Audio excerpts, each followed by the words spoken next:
Hello to all Cinemaster lovers. Hope you enjoy watching. Let's get started. The series begins with a 12-year-old boy named Percy. Percy tells us that he is different from everyone around him because he always sees creatures that no one else can see and hears voices calling him from another world. This always causes him problems because the creatures he sees appear to him in the middle of people. And of course, the people around him think he's crazy and stay away from him. This has greatly affected Percy's psyche because all his classmates avoid him and he has no friends. Until one day, he meets a boy named Grover, and Percy feels they are similar in many ways, and he is very happy with their friendship. One day, Percy goes on a school trip to a museum of Greek statues and is very impressed when he sees the statues in front of him because his mother used to tell him stories about Greek myths. Unfortunately for Percy, his classmate Nancy bullies him, and he is upset because this is not the first time she has done it. He complains to the teacher named Dodds about his classmate's behavior, but the teacher takes the girl's side and tells him he is the one at fault. Percy is very upset because no one stands by him,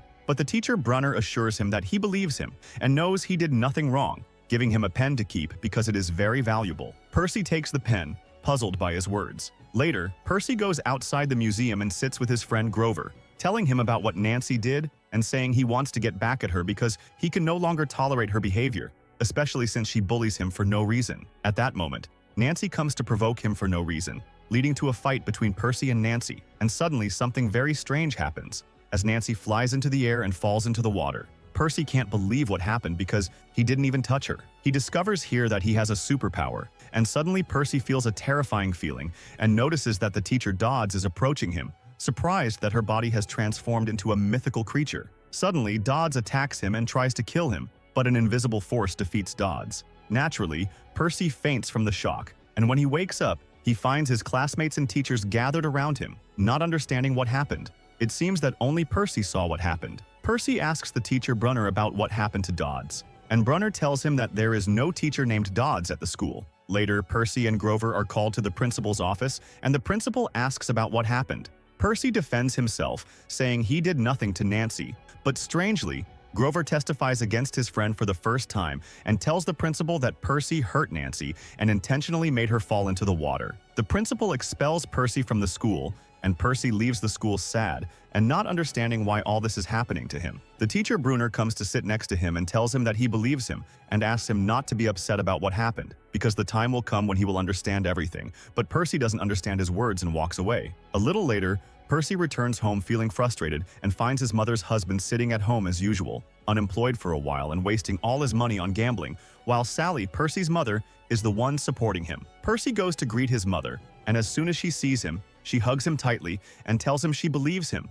and knows he didn't harm his classmate. Percy finally feels that someone believes him, and he tells her that he doesn't know how to cope with the life he lives because he always feels different from people and no one understands him apart from the strange things he sees. Sally comforts him, and it is clear that she knows the secret behind the things he sees, but she doesn't tell him anything and asks them to go spend the holiday at their cabin. Percy agrees and goes to pack his bags, and within hours they arrive at the cabin. Percy continues to talk to his mother about all the strange things he sees and tells her that this started when he was 8 years old. Here, Sally confesses to him that there is another world different from the one they live in, and in this other world live creatures different from humans, called the Greek gods. These gods control everything in the other world because they possess superpowers different from ordinary humans, and some of them even have different appearances from humans. She tells him that the cabin they are in was the place where she met his father for the first time, and tells him that his father is different from other humans and was just like him. At first, she didn't understand the reason for his difference, but he later confessed to her that he is a ruler in the other world.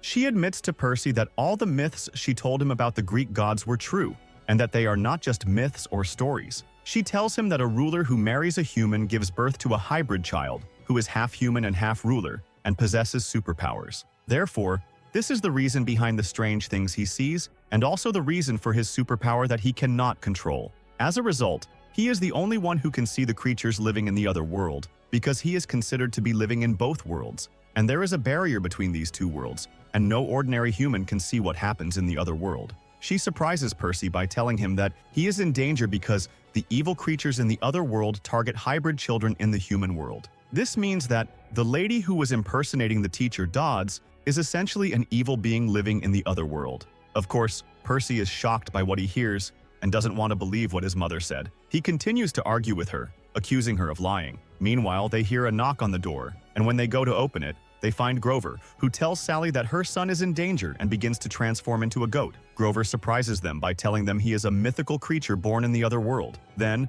all three of them get into the car and quickly leave the place. On the way, Grover confesses to his friend that he has been by his side all these years to protect him, because that is his mission. Percy asks him why he testified against him at school, and Grover tells him it was necessary for him to be expelled from that school because the evil creatures breached the barrier between the worlds and want to get rid of him. He tells him they are now going to a camp in the other world, a place for hybrid children to develop their superpowers, and it is also a safe place for them. But suddenly, a mythical monster named the Minotaur appears behind them and tries to kill them. They quickly get out of the car, and Sally asks her son to go with Grover to the other world. At first, Percy refuses because he doesn't want to leave. He loses consciousness, and the next day, Percy wakes up to find himself in the second world. Percy continues to explore this world and is surprised to meet Mr. Bruno, who behaves like a human and half-horse. Percy realizes that Bruno is a mythical creature from the second world. Bruno is surprised because the creatures in the second world are completely different from humans, and tells him that he has been training hybrid children like him for a long time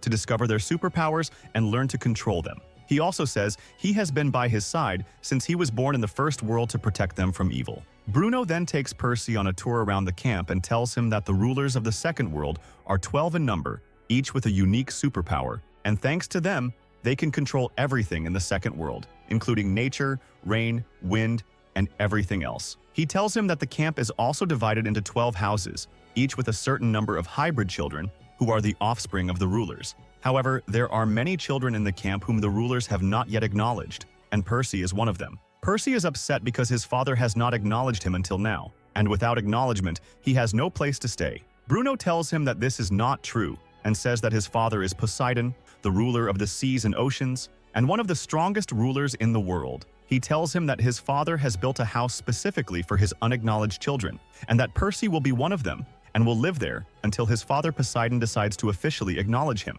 Percy asks when his father will acknowledge him, and Bruno tells him that he must do something different and significant to earn his father's approval and acknowledgement. Shortly after, Percy meets a young man named Luke, who is the strongest fighter in the camp. He also learns that his father is Hermes, the ruler of time. Luke then takes them on a tour around the camp and introduces them to the system. By accident, Percy bumps into a bully girl named Clarice, who pushes him to the ground and insults him, clearly angry because he killed the Minotaur, one of the strongest monsters in the second world, which is very difficult for someone their age to defeat. Percy then starts training with the other campers and finds it very difficult, unable to fight like them. At night, Percy walks around the camp alone, and suddenly Clarice and her gang appear in front of him, forcibly pushing him into the bathroom. Clarice tells him she will leave him alone if he admits he didn't kill the Minotaur. Percy insists that he did kill it and cannot deny what happened. Clarice and her gang grab him and try to dunk his face in the bathroom water, but suddenly the water disappears and reappears, falling on Clarice and her gang,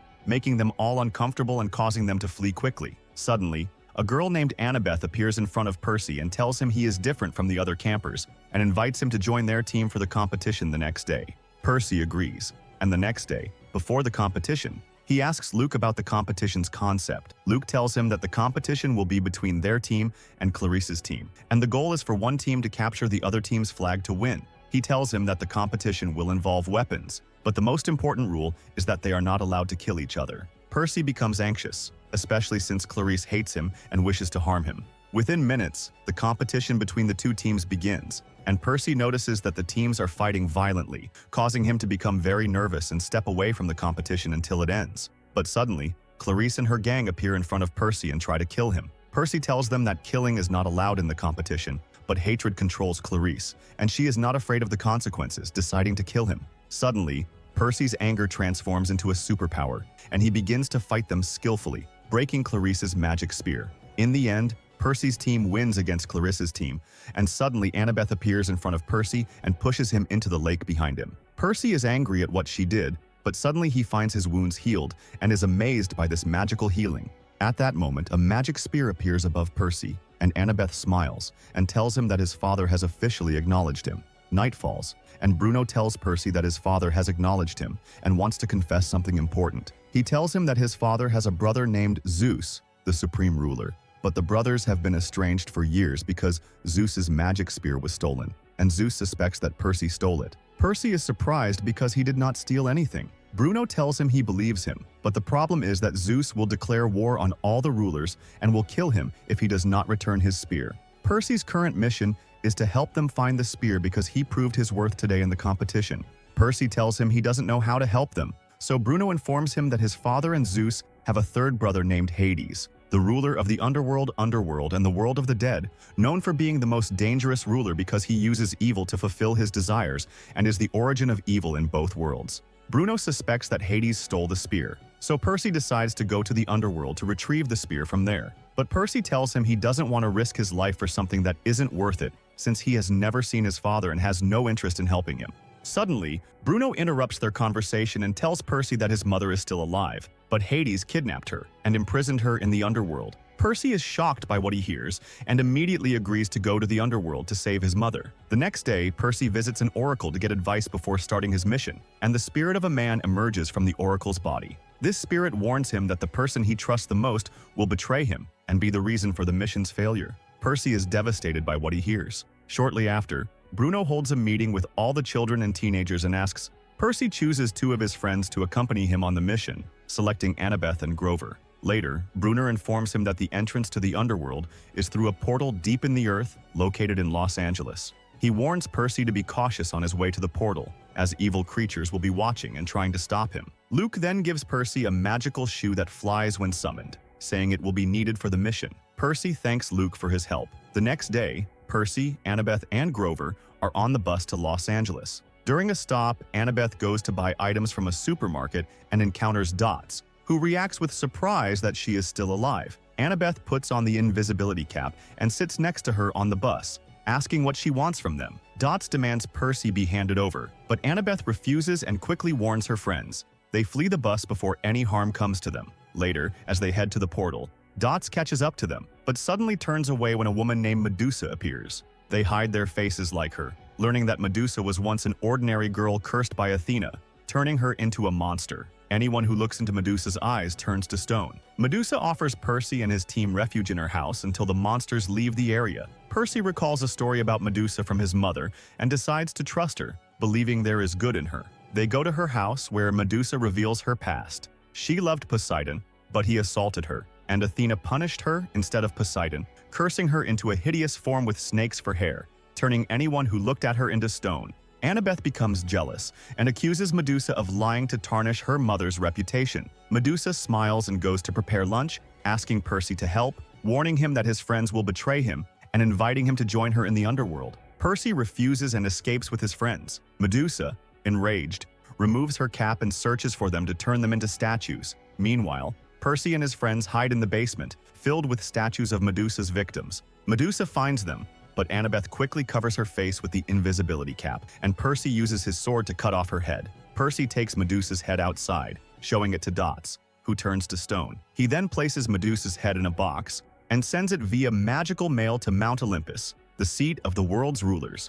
The next day, Percy and his friends are on a train to Los Angeles, a journey that will take 2 days. On the second day, they leave their compartment to eat in another and discuss the monsters chasing them. A conductor interrupts, taking them to their compartment, which is completely destroyed. The conductor accuses them of the damage, pointing to a woman who claims to have witnessed them causing it. They are puzzled, having never seen her before. The conductor detains them in the dining car, where the woman joins them, revealing she lied to speak with them privately. Grover senses a secret and asks her intentions. She warns them she will hold them accountable for their actions. Percy dismisses her, claiming he can easily deal with her, having faced stronger monsters. The woman reveals herself as Echidna, the mother of monsters, shocking them as she is known for killing hybrids, considering them an abomination. Echidna threatens them with a monster in her bag, ready to attack. A monster attacks Percy, and Grover and Annabeth escape, disabling the train. They flee to a museum dedicated to Athena, a sanctuary no monster can enter. Percy, exhausted from an injury,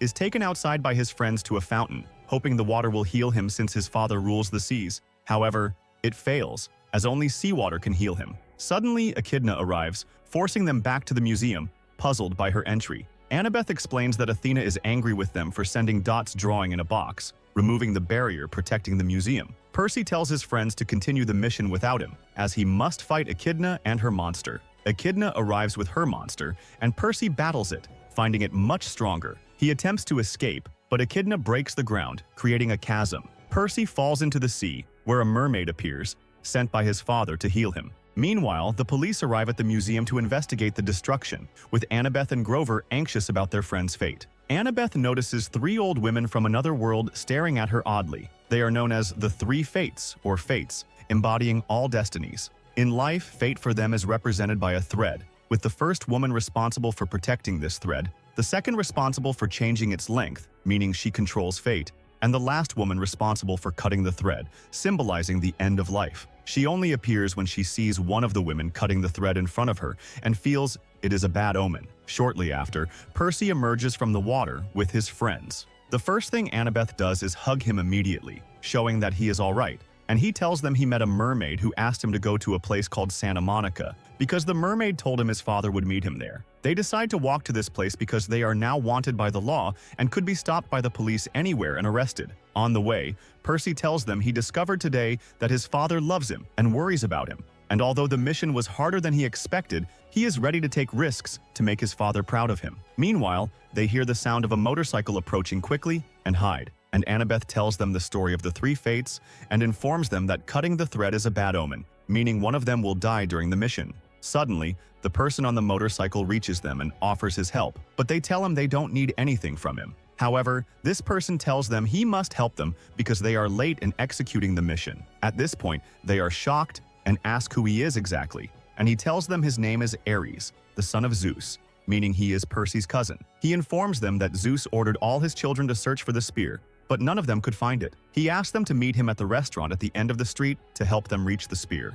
Within minutes, Percy and his friends reach the restaurant and sit with Ares. Ares tells Percy that his stepfather accused him of kidnapping his mother, and the police are searching for him. Percy gets very angry because, in this way, he won't be able to reach Los Angeles since the police are looking for him. Ares tells him that the rulers of the second world will declare war on each other if Zeus's spear is not returned. He tells them he can help them reach Los Angeles, but on one condition: they must help him retrieve his shield. They will find this shield in an abandoned amusement park located nearby. Percy agrees to his offer, and they decide with Annabeth to go to this amusement park, leaving Grover with Ares to ensure he won't betray them. Night falls, and Percy and Annabeth reach the amusement park, which looks very frightening. It is written that the ruler named Hephaestus built this amusement park, making it enchanted, and they must be careful as they might be cursed. Percy and Annabeth pass through a tunnel, seeing on the tunnel walls the life story of ruler Hephaestus, learning that this ruler was not born handsome like his siblings and was very ostracized. One day,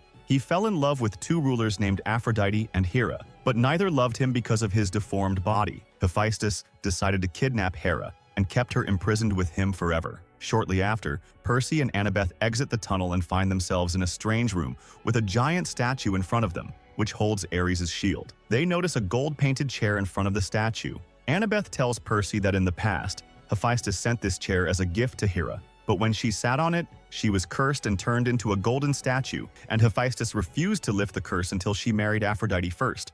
It means one of them must sacrifice and sit on the chair to take the shield. Annabeth decides to sacrifice herself, but Percy stops her, saying she is the smartest among them and the only one who can succeed in the mission. He gives her the pen he has and asks her to keep it because she will need it in the mission, describing to her to save his mother and tell her he loved her very much. Annabeth is deeply moved and starts crying, and Percy leaves her to sit on the chair, turning into a golden statue. At that moment, the giant statue releases the shield for Annabeth to take, but she is very sad for her friend and tries to free him but cannot. Suddenly, a strange man appears before her and tells her she must leave because she has achieved her purpose. Annabeth tells him she won't leave until her friend is freed, and the man tells her the curse is impossible to lift because he is the one who placed it. Hephaestus laughs and asks her to think smartly, because if she succeeds in this mission alone, she will be the most famous girl in the world, and everyone will respect her. Annabeth tells him she is not interested in people's opinions because fame and respect will be useless if she loses the people she loves.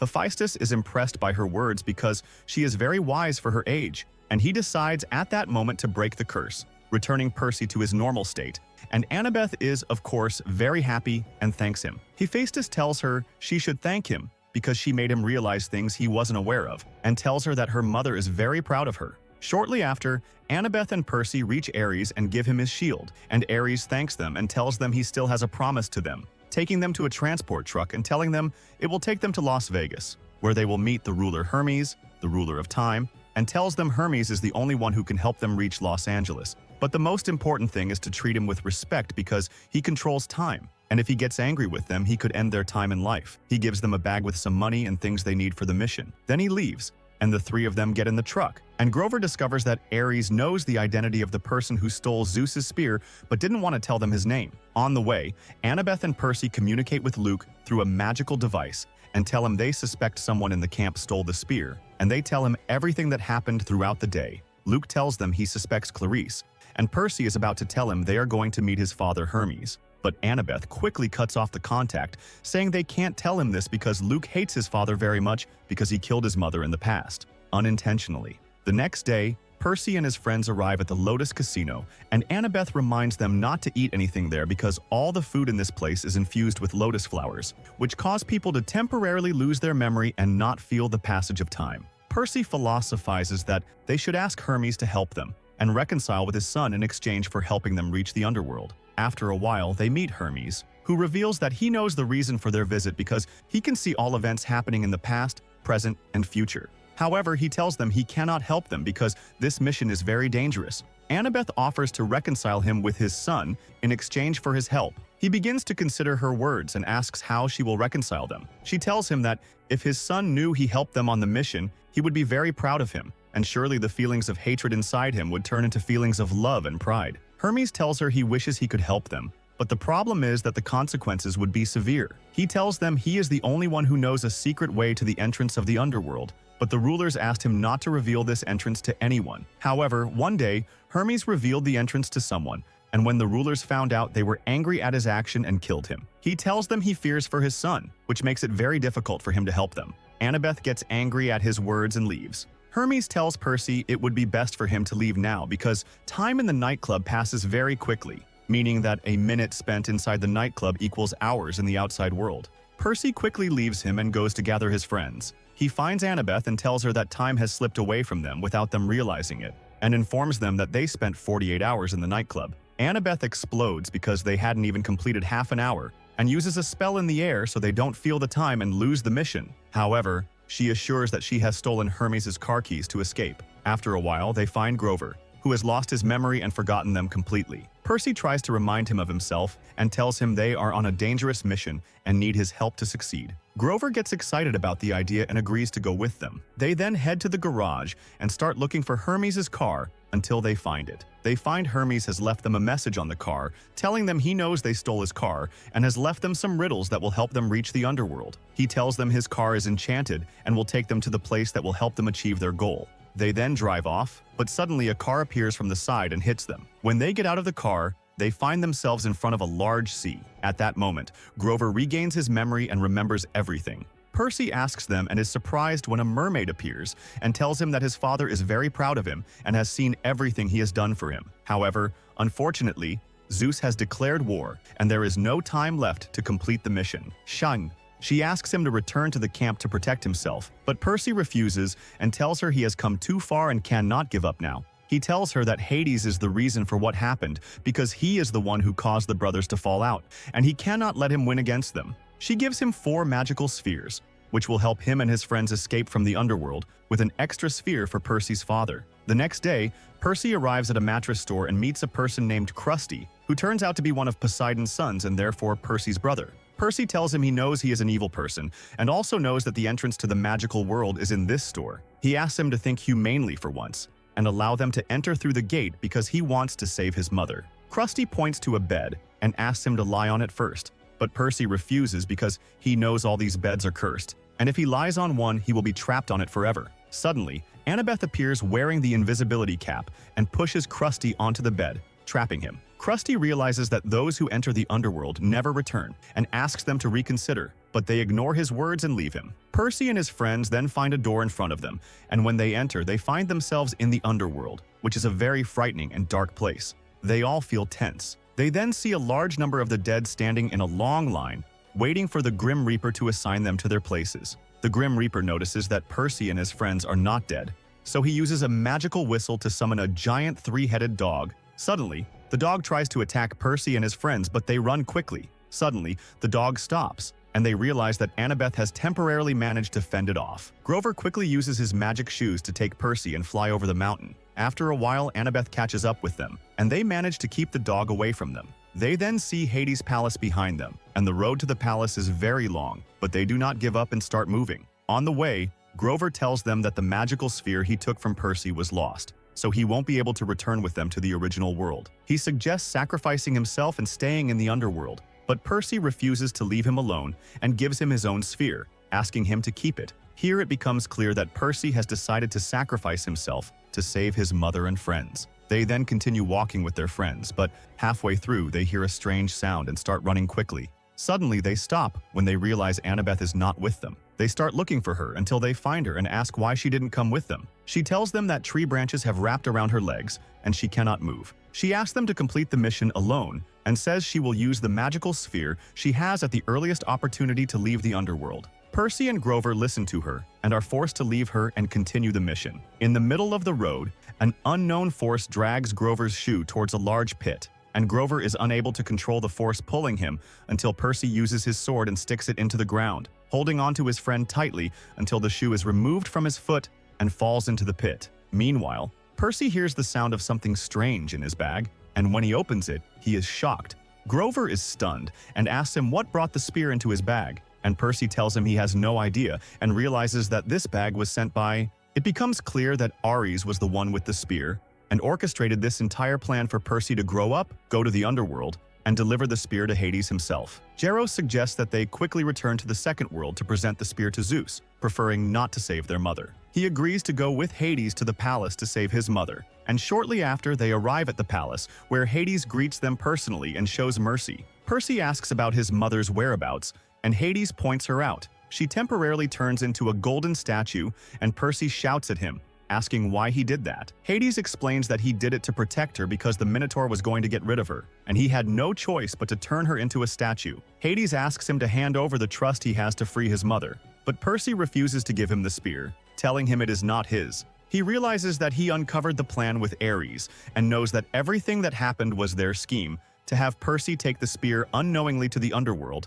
and hand it over to Hades. Percy is surprised by his words and tells him that he doesn't want the spear, but rather his helmet that was stolen. He says the person who stole the helmet is the same one who stole the spear and did so to create discord between him and his brothers. Percy continues to think about who would benefit from all this until he realizes that the one who stole the spear and helmet is Cronus. Cronus is the father of Hades, Poseidon, and Zeus, because the three brothers imprisoned their father at the bottom of the pit in the underworld. It's clear that Cronus is communicating with his allies outside the pit, who are helping him try to destroy his three sons who imprisoned him, so they fight each other and free him, and then he can return to the throne. But he certainly couldn't do all this alone, and the person involved with him is Ares. Of course, Percy is surprised and tells Hades he will return his helmet, but in return he must free his mother. After that, Percy and Grove use the magic balls and return to the original world, finding that Anubis arrived before them, but suddenly they see Ares coming towards them. Quickly, Percy engages in a fight with him, but he is much weaker and unable to overcome him.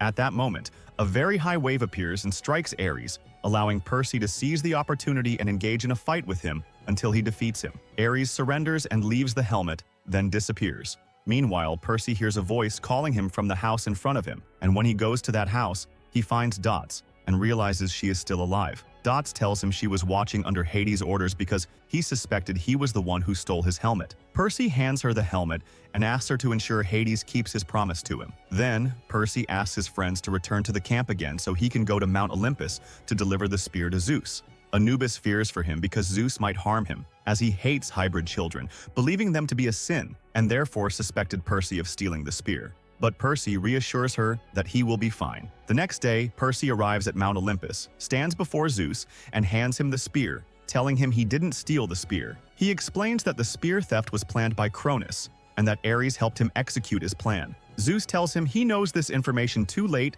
and tells him he will let it go this time, asking him to leave. But Percy says he won't leave unless Zeus promises to stop the war on his brothers. Zeus shouts at him, demanding he not interfere in matters that don't concern him. He has been planning the war for a long time to create discord between him and his brothers, and asks him to stop being arrogant and think about the welfare of those around him. He realizes that all his brothers and children fear him, so they obey him unwillingly. and they think that his son Ares was the first to betray him and allied with grandfather Cronus to get rid of him. Of course, Zeus becomes very angry with these words and raises his spear to finish him off. But at that moment, Poseidon appears and stands in front of his brother, declaring his surrender and saying he will not fight. Zeus is very surprised because he is defending his son and laughs even though he is a hybrid child, which is considered a sin. Poseidon reminds his brother of his hybrid daughter, whom he fathered earlier, and she was one of the strongest and bravest fighters of her generation. Zeus feels distressed because he never acknowledged this daughter and doesn't like to remember her,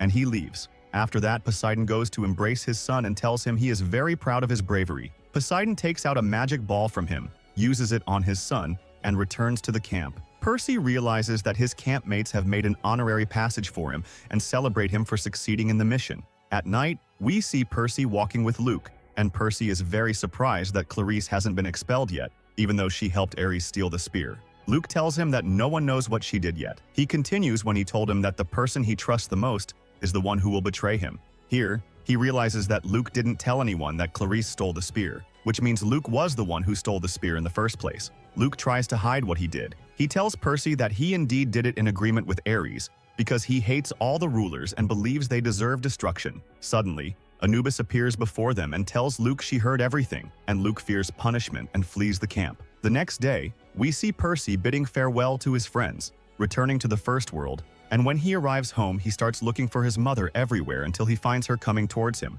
and he runs to her quickly and hugs her. For a while, Percy dreams of Cronus, who tells him that what is coming is worse than what has passed. Percy wakes up startled from his sleep and prepares himself to take his mother to school. And the first season of the series ends.